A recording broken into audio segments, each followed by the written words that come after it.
very reasonable dialogue, asking him to just examine possibilities for preserving the building as he develops the site, since there's a lot of other land there.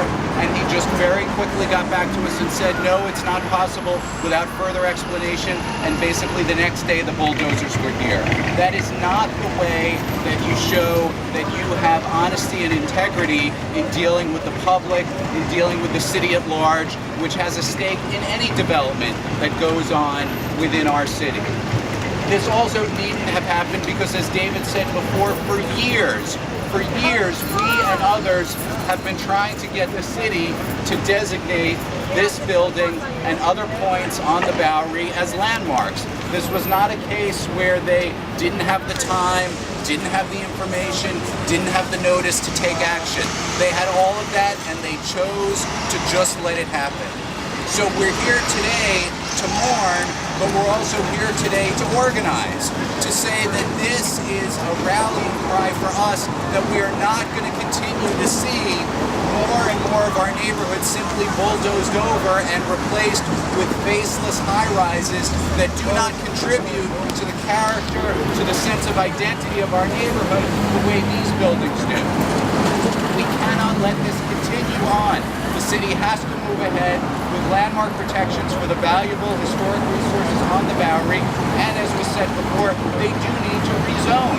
The reason why we are seeing so many of these buildings torn down is because there is ridiculous zoning on this type of the Bowery that makes it so tantalizing, so tempting to tear down the little buildings and build enormous hotels and dorms. And that's really what all the incentives are for, hotels and dorms, which is not what this neighborhood needs more of. So while it's a shame that we're here today, we are not going to let our sadness stop us from continuing the fight and redoubling our efforts and forcing the city to do what they should have done in this case and should be doing all along, which is protect this neighborhood, protect our history, protect what we love about our city, which not only is what we cherish, but ultimately leads to a healthy, economically viable New York City that we all want. Thank you.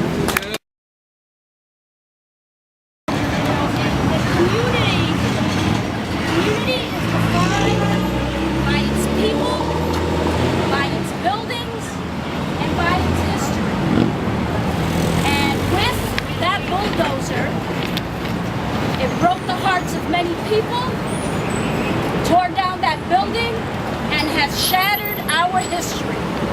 So we had a building built by the Stuyvesant family, and we will have a building built by the Batia Development. Stuyvesant family, Batia Development. I don't know, it doesn't seem like it's on the same historical page. I don't know what's going to be built here. I could just imagine it'll look like what's on either side. Lots of metal, lots of glass. But the fact that nearly a building that was around shy of 200 years, that had such a rich history, the founding of a family in this city, wasn't worthy of landmark status, tells us something about where we're going. I always say, in order to know where you're going, you need to know where you've been. But where we're going, while we tear this down, is to a building, a city with mass buildings where nothing of our past and nothing distinctive can be said. So people will walk down here, no one will know that the Stuyvesant family had a building. They will know they had some buildings over there. Preserve some of those.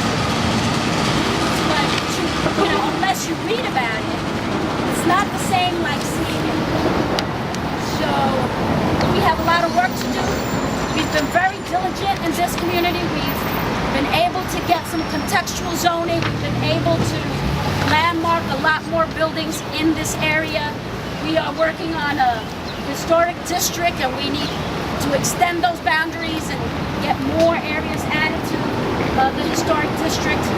So our work has just begun, and I look forward to working with you so that we don't lose another building. Thank you.